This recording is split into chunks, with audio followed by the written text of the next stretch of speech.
I'm Jamie McDonald. Join me as we celebrate small businesses that make New York so unique. These New York Originals.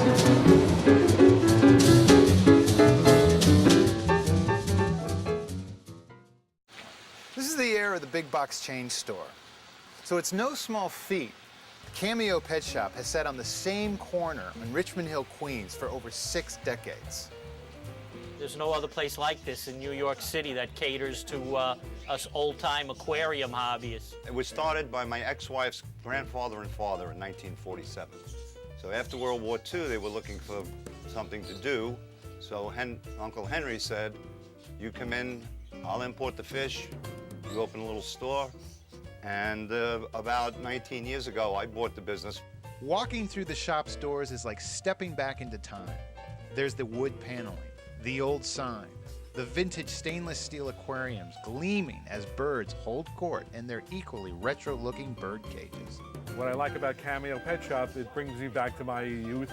I've been keeping fish for about 40 years, and when you come back here, it has a smell of the old-fashioned pet shop, the things that's gone now, and you feel like you're back in time. About 20 years ago, I was going to remodel. Everybody took me out of it. Because it's like coming into the 1950s. These tanks, some of these tanks are from 1950. As a matter of fact, on that one turtle tank there, where it says turtles 59 cents, I wrote that when I was 15. But it's not just nostalgia that brings people to this out-of-the-way Queens neighborhood for pet supplies. Steve and his shop are best known for their aquarium stock and advice. True aquarists, we want to have an aquarium that replicates nature. You want to have a tank that's a balanced aquarium that would be something that you would see in nature, and as opposed to we have live plants, which is something that Steve specializes in. Most shops don't really have too many aquarium plants, live plants any longer. Proof of Steve's expertise is the South American pacu fish. It's been living in the shop since 1970. Not every day you get to meet a fish that's actually older than you. I have customers that are bringing their children in, and their fathers brought them in to see that big fish. Right now, we know he's at least 41 years old, because I sold him in 1968, and he was about 2 inches that big. And I sold him to a man named Kurt Emmerich, who was a Holocaust survivor, and he was a perfectionist. And then I got drafted. I went to Vietnam, I came home, and one of the first customers I waited on when I came back into the family business was Kurt Emmerich, and he had that black pacu in a pail because it got this big. And it knocked over everything in his tank, and he hated that because he was a perfectionist. So I took him back, and we put him up there. He'll bang on the top of the tank when he's hungry. You know, if you look on the top of his head, you'll see a few scratches. That's from him hitting his head, saying like, come and feed me. He's a character. Steve would be the first to admit the pacu isn't the only character hanging around here. For the shop is also a gathering place for fellow hobbyists and locals, part of that lost era when people just stop by to chew the fat. There's a free exchange of ideas here. There's a real democratic environment in the sense that you're free to express your opinions. And they'll tell you when they disagree with you in no uncertain terms. A lot of us just come here also because it's just part of our hobby, it's part of our history. And with that history comes some great stories. This little old lady, she had to be 80 years old.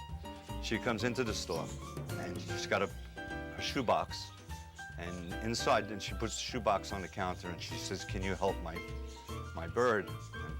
And we opened it up. She had it all wrapped up in paper towels and everything, and there was this yellow bird laying in the shoebox. And the bird was obviously dead, you know. And then I'm hitting my brother-in-law, and I said, what's that red band around the stomach? I said, it's a Lutino. And then we looked at the woman, and she had this big red lipstick on. She put the bird in her mouth and tried to resuscitate the bird. Talk about eccentric. We couldn't figure out what the red band was until we looked at her face and saw the lipstick. Rocky Graziano, the fighter. His mother lived in Richmond Hill, and he came in one day, and he bought a bird for his mother. And he pulled out a wad of bills, and this is when I was about 18, 19 years old, so it was a long time ago. and all he had was going through them. I think the bird sale came out to like $2.99 or something, and he's going through 100, 100, 100, 100, 100. Didn't have it, but he had like a guy with him, like not a bodyguard, but a friend with him. He says, "You pay him," and the guy gave us a $10 bill. We couldn't break a $100 bill then, you know. It's funny.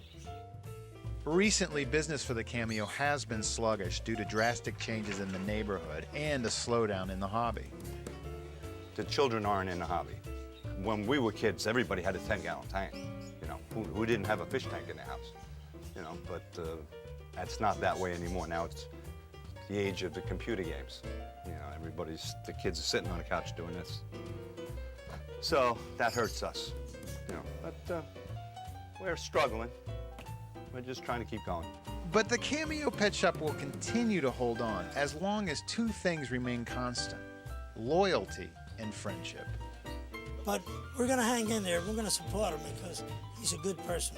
Pet shops are the kinds of things that maybe they'll last one generation.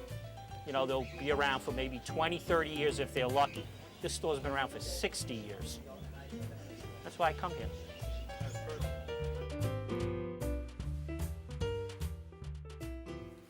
Now, the Cameo Pet Shop is open 7 days a week, most nights till 6 p.m. They don't have a website yet, but you can always call them at 718-849-6678.